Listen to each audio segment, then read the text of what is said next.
술도 못 먹으면서 무슨 재미로 사시오? 하는 말을 가끔 듣는다. 그렇기도 하다.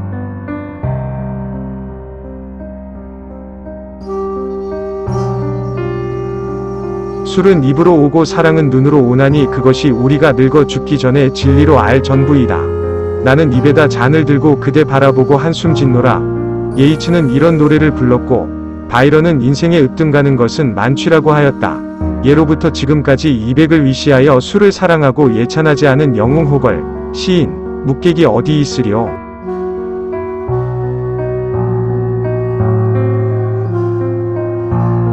나는 술을 먹지 못하나 술을 좋아하지 않는 것은 아니다. 여름날 철철 넘는 맥주잔을 바라다 보면 한숨에 들이마시고 싶은 유혹을 느낀다. 차라리 종교적 절제라면 나는 그 죄를 쉽사리 범하였을 것이요. 한때 미국에 있던 거와 같은 금주법이 있다 하더라도 나는 벌금을 각오하고 사랑하는 술을 마셨을 것이다. 그러나 술을 못 먹는 것은 나의 체질 때문이다.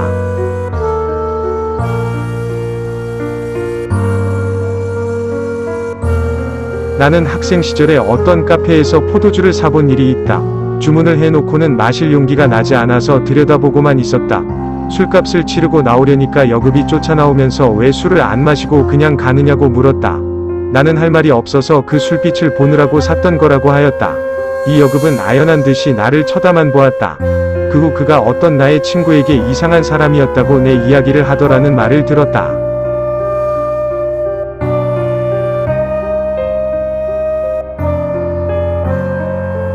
술을 못 먹는 것은 참으로 안타까운 일이다.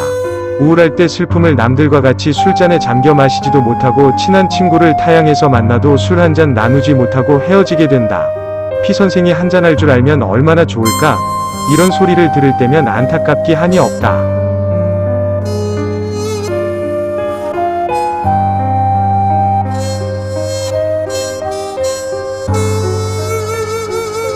내가 술 먹을 줄 안다면 더 많은 친구를 사귈 수 있었을 것이요.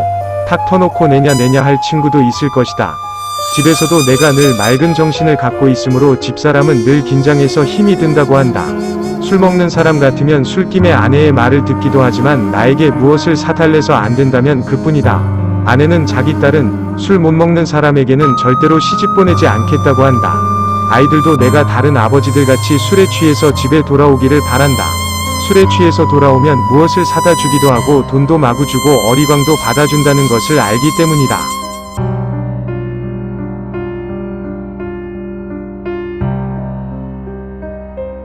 본래 소극적인 성질이라도 술에 취하면 평시에 품었던 잠재의식을 발산시키고, 아니 취했더라도 술잔 들면 취한 체하고 화풀이라도 할 텐데, 그리고 술기운을 빌어 그때마다 내가 잘났다고 생각하며 호탕하게 떠들어 볼 텐데, 문 열어라 하고 내 집 대문을 박차보지도 못한다. 가끔 주정 한바탕 하고 나면 주말 여행한 것 같이 기분이 전환될 텐데 딱한 일이다. 술 못 먹는 탓으로 똑똑한 내가 사람 대접 못 받는 때가 있다. 술자석에서 맨 먼저 한두 번 나에게 술을 권하다가는 좌중에 취기가 돌면 나의 존재를 무시해버리고 저희들끼리만 주거니 받거니 떠들어댄다.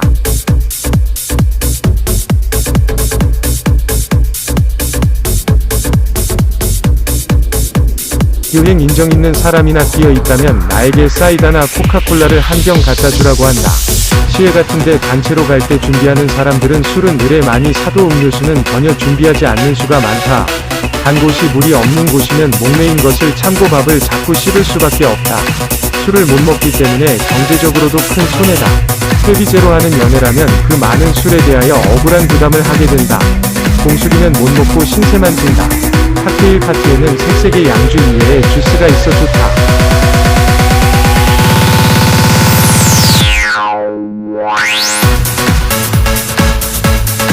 남이 권하는 술을 한사코 거절하며 술잔이 내게 돌아올까봐 권하지도 않으므로 구제도 할 수 없고 아첨도 할 수 없다. 내가 술을 먹을 줄 안다면 무슨 사업을 해서 큰돈을 잡았을지도 모른다. 술 때문에 천대를 받는 내가 융숭한 환영을 받는 때가 있다. 그것은 먹은 술이 적거나 한 사람에 한 병씩 배급이 돌아갈 때다. 일정 마렵에 더욱 그러하였다. 우리 집 아이들도 내가 술 못 먹는 덕을 볼 때가 있다. 내가 술 못 먹는 줄 아는 제자들이 술 대신 과일이나 과자를 사다 주기 때문이다. 또 내가 술을 못 먹는 줄을 모르고 술을 사오는 손님이 있으면 그 술을 이웃 가게에 갖다 주고 초콜릿과 바꾸어 먹는 법이 있기 때문이다.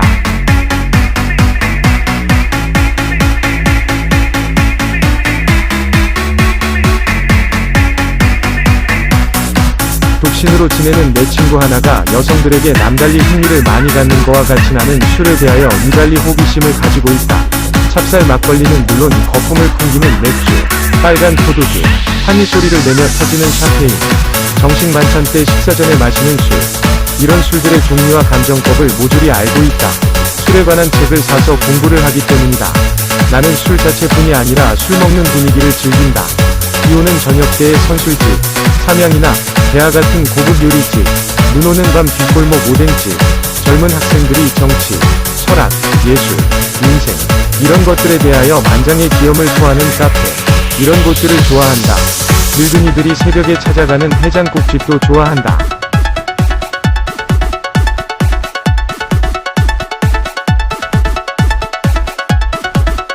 지금 생각해도 아까운 것은 20여 년 전 명월관에서 한때 제일 유명하던 기생이 따라주던 술을 졸렬하게 안 먹은 것이요.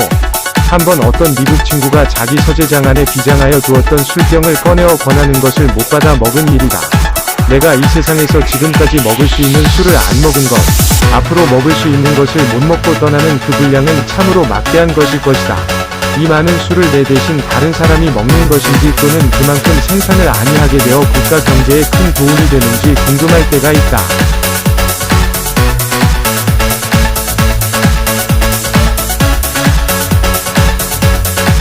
솔직히 고백하면 나는 술에 대하여 완전한 동정은 아니다.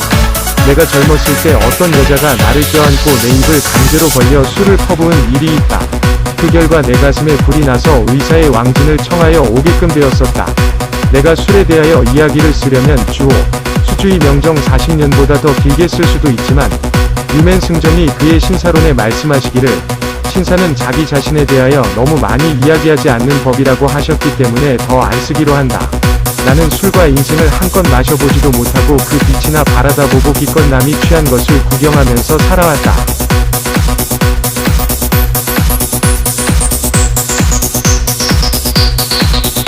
나는 여자를 호사 한 번 시켜보지 못하였다. 길 가는 여자의 황홀한 화장과 찬란한 옷을 구경할 뿐이다. 애써 걸어서 잠시나마 나의 눈을 즐겁게 해주는 그들의 남자들에게 감사한다. 나는 밤새껏 춤도 못 추어보았다. 연애에 취해보지도 못하고 40여 년을 기다리기만 하였다. 그리고 남의 이야기를 써놓은 책들을 읽느라고 나의 일생의 대부분을 허비하였다. 남이 써놓은 책을 남에게 해석하는 것이 나의 직업이다.